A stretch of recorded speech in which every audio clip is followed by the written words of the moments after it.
Lions club of Thriprayar temple സിറ്റിയുടെ നേതൃത്വത്തിൽ വലപ്പാട് ദയ ആശുപത്രിയുമായി സഹകരിച്ച് വലപ്പാട് വൊക്കേഷണൽ ഹയർ സെക്കൻഡറി സ്കൂളിൽ പരരക്ഷ എന്ന പേരിൽ വിദ്യാർത്ഥികൾക്കായി CPR അവബോധ ക്യാമ്പ് നടത്തി. ലയൺസ് ഡിസ്ട്രിക്ട് മുൻ ഗവർണർ ED ദീപക് ക്യാമ്പ് ഉദ്ഘാടനം ചെയ്തു.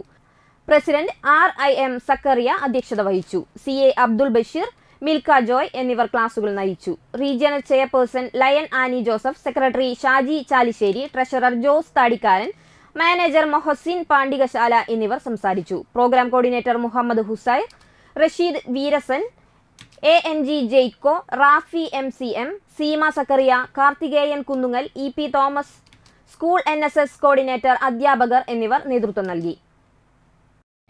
ലയൺസ് ക്ലബിന്റെ നേതൃത്വത്തിൽ പൂവത്തുശ്ശേരി സെന്റ് ജോസഫ് സ്കൂളിൽ ലഹരിവിരുദ്ധ സന്ദേശ റാലി സംഘടിപ്പിച്ചു. Kothamangalam sub inspector S. Sivakumar ലഹരിവിരുദ്ധ സന്ദേശ റാലി ഫ്ളാഗ് ഓഫ് ചെയ്തു. വിദ്യാർത്ഥികൾ ലഹരിവിരുദ്ധ സന്ദേശ കലാപരിപാടികൾ അവതരിപ്പിച്ചു. തുടർന്ന് നടന്ന സെമിനാറിൽ രാജേഷ് പുറയാട്ടിൽ, മാർട്ടിൻ കാച്ചപ്പള്ളി, ജോജി തോമസ്, ഷിനായില, എബ്രാഹാം എന്നിവർ സംസാരിച്ചു.